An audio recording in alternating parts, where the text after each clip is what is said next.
Problem से solution तक, astro तक, नो योर फेट। वासंतिक नवरात्र का समय शुरू होने वाला है, देवी का आगमन होने वाला है।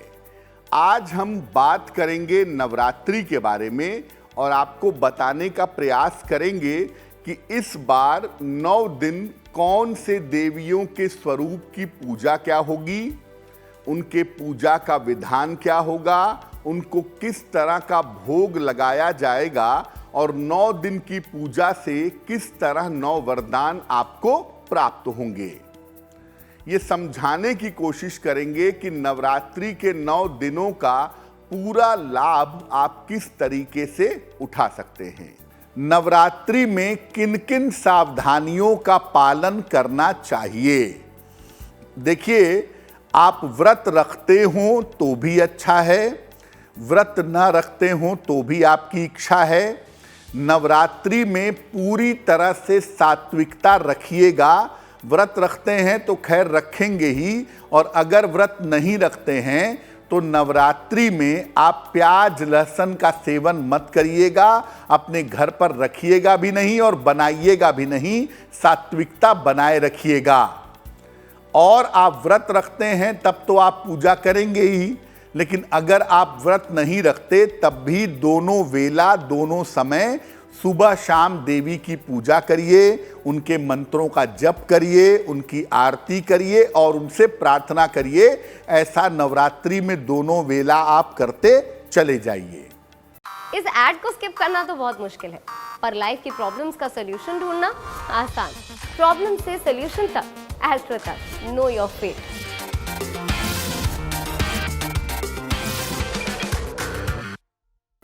हालांकि नवरात्रि में रात की पूजा ज्यादा फलदायी मानी जाती है।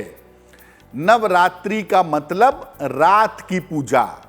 तो आप नवरात्रि में रोज रात को 11 बजे से 1 बजे के बीच में दुर्गा सप्तशती का पाठ कर सकते हैं, देवी के मंत्र का जप कर सकते हैं, देवी का ध्यान कर सकते हैं और रात्रि सूक्त का पाठ भी आप कर सकते हैं। बहुत अच्छा रहेगा।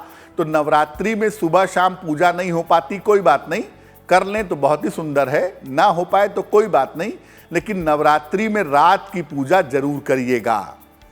अगर आप उपवास रखें तो केवल जल और फल ग्रहण करें। ये जो नया सिस्टम है कि कुट्टू का आटा खा रहे हैं, सामक के चावल खा रहे हैं, आलू की सब्जी खा रहे हैं और कह रहे हैं कि मैं व्रत हूँ, और आजकल तो मॉडर्न समय है, व्रत की थाली भी आ गई है।